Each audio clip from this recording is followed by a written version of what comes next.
Marhaban and hello, welcome back to my channel. Today we're going to talk about Syrian refugee students in Turkish schools over the past several years. The examples are case studies which by their nature are specific to the situation and time when the studies were conducted, so that means they're not going to be representative of the experience of every Syrian refugee or Turkish educator or administrator. However, they do give us an idea of some of the range of experiences that refugees and educators have, and there are things we can learn. All of the studies are referenced in the description box below and at the end of this video, and I encourage you to read them and then comment here with your thoughts. Tell me what stands out to you and what you think educators and administrators can learn from this situation. Also, please like, subscribe, and hit the bell for notifications of regular content relating to migrants and refugees in the educational system and the news. According to the United Nations Refugee Agency, 6.3 million Syrians were refugees in 2017, and 3.5 million of those were living in Turkey. Now, half of those were under 18, so we can reasonably conclude there were at least 1 million Syrian children and youth in the Turkish educational system. For a country of 81 million, that is a lot. As a comparison, Turkey has more Syrian refugees than all of the rest of Europe put together. As these refugees began streaming across the border in 2011, they were originally placed in temporary camps like the ones we see on the news. It was assumed at the time that the displacement was temporary and that when the civil war ended, the Syrians would return home. As you know, here we are 6 years later and there is no end in sight.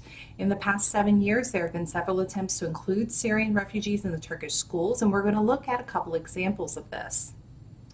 The first case study I want to talk about is situated in the city of Ankara. The researchers were looking for evidence of culturally relevant leadership, or CRL. It's similar to culturally relevant pedagogy, which many of you will be familiar with. Gloria Ladson-Billings made this style of pedagogy popular in the 1990s. It's essentially awareness, acceptance, and intentional inclusion of students' personal and cultural identities within their schooling. The idea is that if students see themselves in the curriculum and feel valued as members of the school community, they will achieve more academically and personally. Culturally relevant leadership is the application of the same general idea to the administration of educational settings.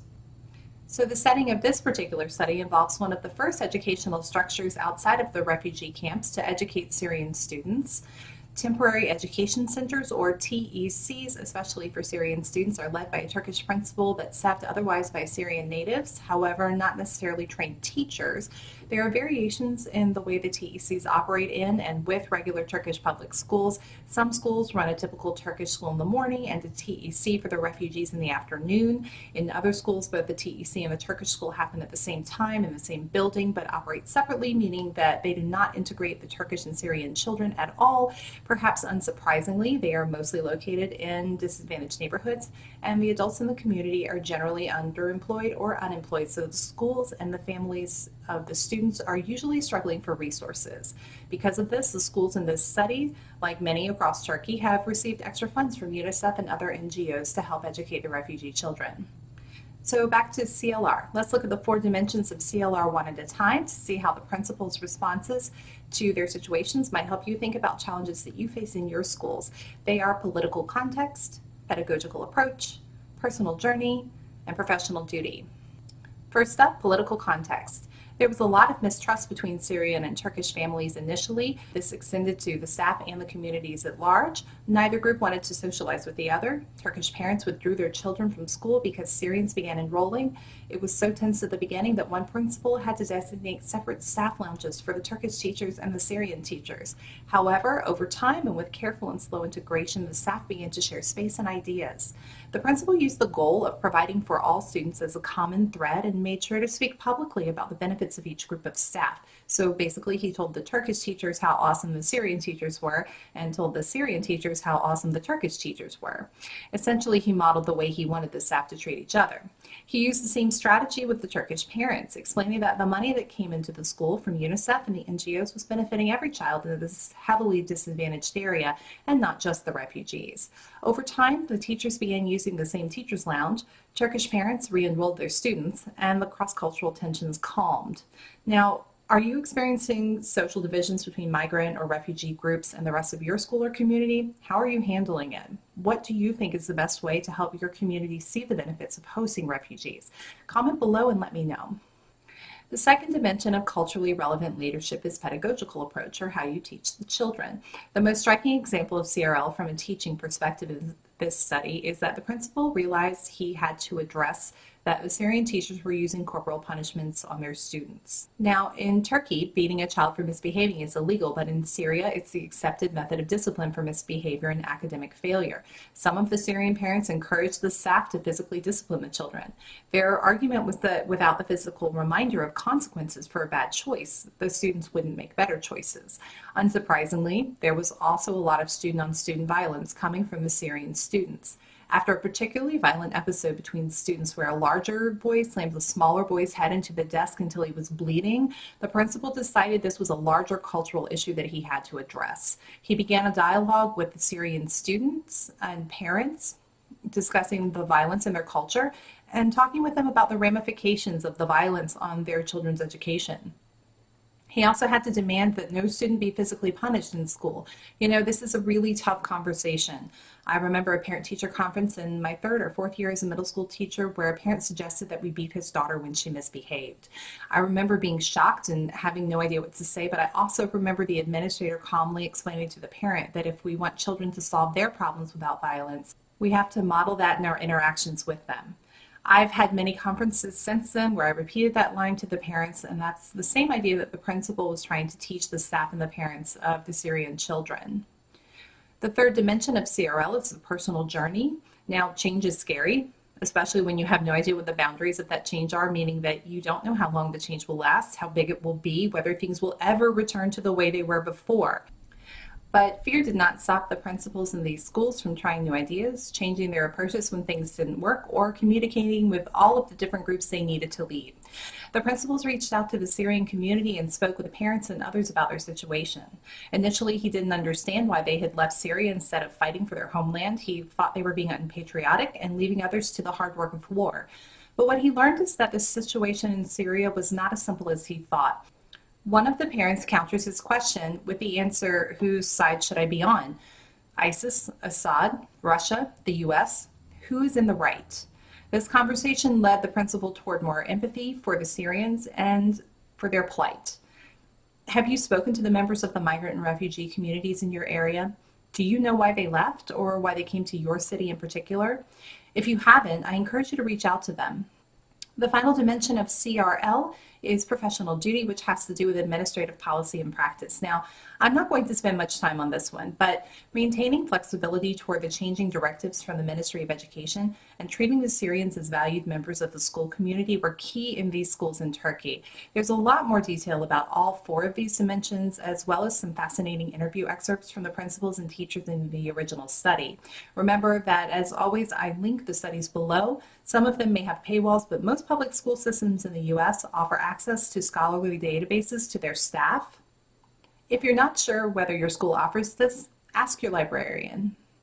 The second study looking at Syrian refugees in Turkey used interviews with the school principal and 7 teachers from 2 different public elementary schools in Istanbul to explore what Syrian students need to be successful, the barriers they face, and interventions that can help overcome these barriers. Important to note, this school operated under an integration model where Syrian students were directly placed into Turkish classrooms rather than being separated first in a temporary education center. This is more typical of the scenario that Syrian students face now in 2019 because the TEC should have been phased out for the most part by the Ministry of Education. It's not clear how far along they are in the process at this time, and if you have information, please comment below. Back to student resilience. Most of the findings of this study will not come as a surprise to ESL teachers or administrators with international populations attending their schools.